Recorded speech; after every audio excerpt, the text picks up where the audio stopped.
Must be a pretty sweet feeling, Steve, just sitting here in the wing. It's been a while since you've sort of had a win at this time of year in the Test match. Yeah, it is, very satisfying. Again, I thought, the lads, prepared themselves really well all week, and it was a really good camp once again. And obviously, Friday nights were a bit of a spanner in the works, but they adjusted themselves really well and got themselves up for, I thought, a wonderful performance today, this afternoon. So, in that sense, it is, very satisfying. Stephen, what pleased you more, the attack in the first half or the defence in the second? No, well, I thought the defensive effort, throughout the whole game was was probably the foundation of, I thought, the victory tonight. I thought even, a couple of the tries in the try in the first half, we're getting numbers in the picture, consistently, and they had a number of shots on our try line, and there was always more black jerseys there than green and gold jumpers. So I thought the start of that second half, they had a fair bit of possession, and the guys just kept turning them away, and so for me, I thought the defence really set the tone for the victory. Stephen, like a lot of times in these previous mid-season tests, the game's kind of swung in at 10 minutes before half-time the Australians' way. Be able to produce it for yourself this time is a key part of this test. Yeah, and I think obviously we anticipated it being a really tight affair, in the sense of Australia were going to come out and obviously really go after our two front rows, who the form, I think, front rows in the competition, and it was a real arm wrestle, that first 20 minutes. But I thought the guys, both teams weathered that well, and I thought the guys who come off our interchange bench, really brought some energy to that back half of that first half, and swung it back in our favour. Simon, how decisive do you think that try was just before the break? Yeah, I guess it was a nice game in the break with a lot of momentum, and to finish it off with that was, I guess it was in some sense pretty lucky, but we were in the picture to capitalise on it. And again, at the break though, it could probably throw a bit of complacency into the group, but we sort of spoke that defence was going to be the key in the second half, because we had a lot of that footy going into half time. We knew it was going to turn around. So yeah, for sure, like Stephen was saying, the happiest bit was that defence, guys working really hard for each other, and definitely felt there was a difference. So do you feel you have the wood on the Aussies I now? guess we take each test on its merits. I know it was pleasing to get the tournament done last year, but as a group we sort of weren't really talking about that. This was an Anzac test. We hadn't done too well in this for a long time, so it was very nice to be able to I guess get the win and then sort of clear that record. And as a group we still very much see Australia as a benchmark team, consistent over a very long time, but for us it's definitely about building something. But we feel as a group we've got a long way to go, and we're going to enjoy tonight because it's been a long time. But when we come back into camp, I don't think there'll be too much talk about previous campaigns. It'll be next job at hand. Stephen, have there been mental blocks, Simon, around that mid-year test? For it to be 17 years. I don't know if it's a mental block.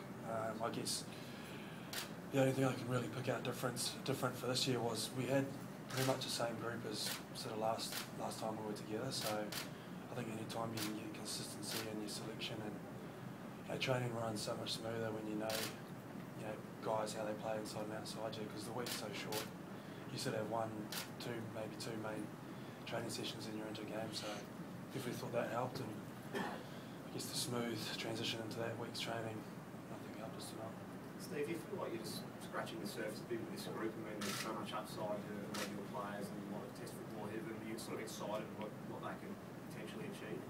Yeah, I'm really excited, and again, I think it's a,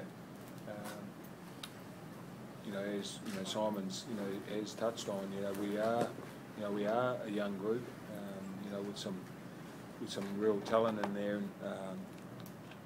and it's a matter of giving those guys some, test football is really important for us, to give those guys an opportunity to play together at this level. That's super important for us, and we've got a couple of young guys who couldn't be selected this week due to injury that probably would have been here, and so there is some real exciting times ahead. For us, it's just a matter of making sure that we manage that correctly and reach our potential. Simon, you didn't really focus on it during the week, but not now finally being able to lift that into the mid-season trophy. The one thing that has been alluded to you guys as a group, how satisfying to finally achieve that? Yeah, for sure. We've every time I guess we've played this test, we've always put a lot of effort in, but we've never come away with the result. And very satisfying tonight for the players and the staff. They put a lot of hard work in, and to get a bit of reward, is special. 17 years since it's happened, so we'll more than enjoy this victory tonight because it's been a very long time coming. Stephen, what was your message at half-time? Because it's an unprecedented situation to be 20 points ahead of Australia. Yeah, I anticipated, obviously Australia, they were going to come, really come out all guns blazing, and so for us it was a matter of, continuing, what we started in the first half, and I, had an awareness that we were probably going to spend a bit of time without the footy. I don't know what it was, but I had a funny feeling that that's what would happen. I thought there were some calls there which were 50-50s, which is going to happen, but so made the lads aware that that was going to happen, and we had to really dig in there, and I thought they did that fantastically well there. Their first 20 minutes of the second half, they had I don't know what the possession was, but a lot of it was inside our half, attacking our try line, and the guys just kept turning them away. So the messages were based around that. What's the mode of Sean Johnson's form this week? What was your his performance? Geez, it turns around quick, doesn't it? Again, he's part of a group which he understands that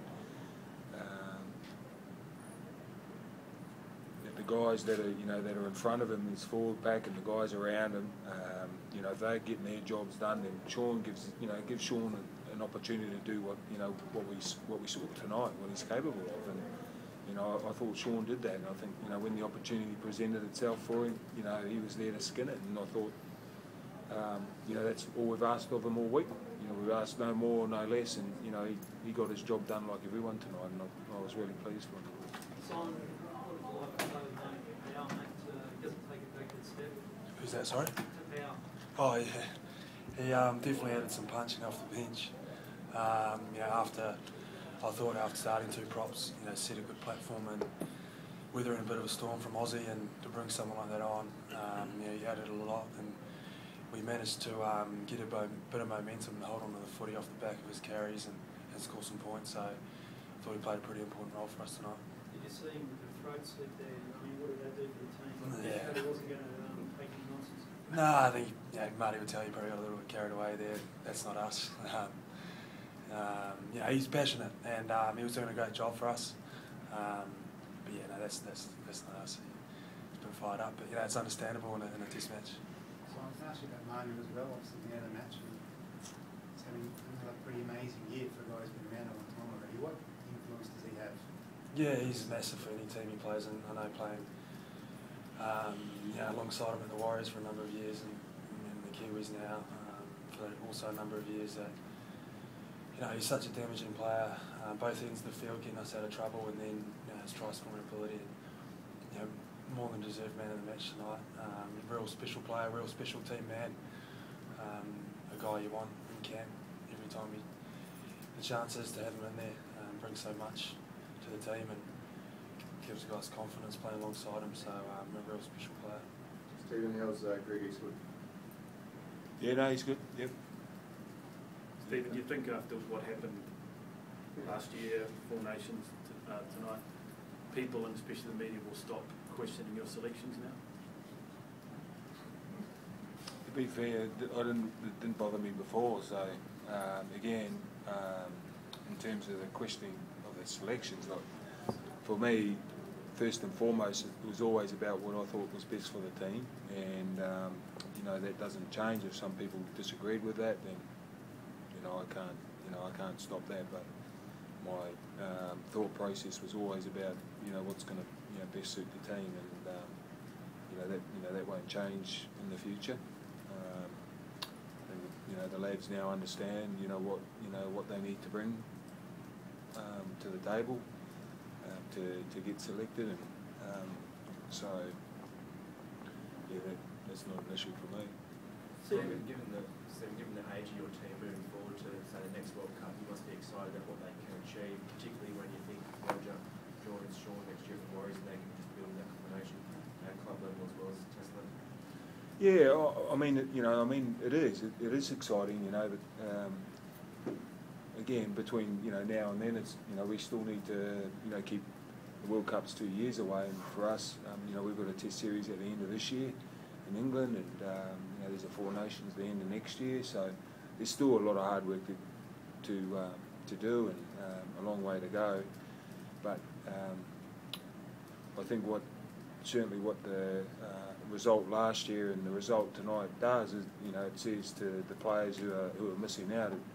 I know they're really disappointed guys that missed out this time around, and you know, it makes them hungry to want to be in a jumper, and you know, that's the real positive for us. Stephen, do you feel there's a real change in regard now though? I mean, just considering like third oldest Kangaroos team, and they're going to have to go through succession plan up to the World Cup. Do you feel that? Or you know, I've got enough to worry about with these lads than to worry about the Australian team. But you know, again, you say, you know, it's taken us 17 years to, you know, to win this Test match. So, as Simon said earlier, you know, Australia, their benchmark. I know they'll be hungrier when they come back, regardless of who's in the side, old or young. You know, they're going to be, you know, a real challenge next time we meet them. So, I think it's about 12 months away, so we'll worry about that then. So 12 months ago, Steve made some pretty tough decisions, I guess, about the direction of the team, and brought in a lot of young guys. Can you talk to you about that, and how did you feel, you know, about that sort of decision, I guess, from Steve to like the new guys? And no, not personally. Steve doesn't have to, consult us players about our selections. As a player, I have all the faith in the world in Rooks as a coach, and whatever decision he makes is always best for the team. For sure, there was question marks about who was playing and who wasn't, but it's always been made clear what's expected from us as a group, and what personnel he wants to use in that sense. And if they're doing what he wants from certain players, they're going to be there. And I think it's not more so who he didn't pick. I think it shows the depth of, I guess, New Zealand Rugby League now. If we can bring in some young guys that come and do a great job, and then there's also high quality international players not there, that I think it's only good for NZRL that we can select a team of 17 or to a squad of 24, and there's names coming up that aren't there. So definitely, I think it's great for New Zealand Rugby League that they can, I guess, have that option. I know you don't show much emotion, but what does this mean for you personally? Having 3 successive wins as captain, that's incredible. Yeah, it's not about me.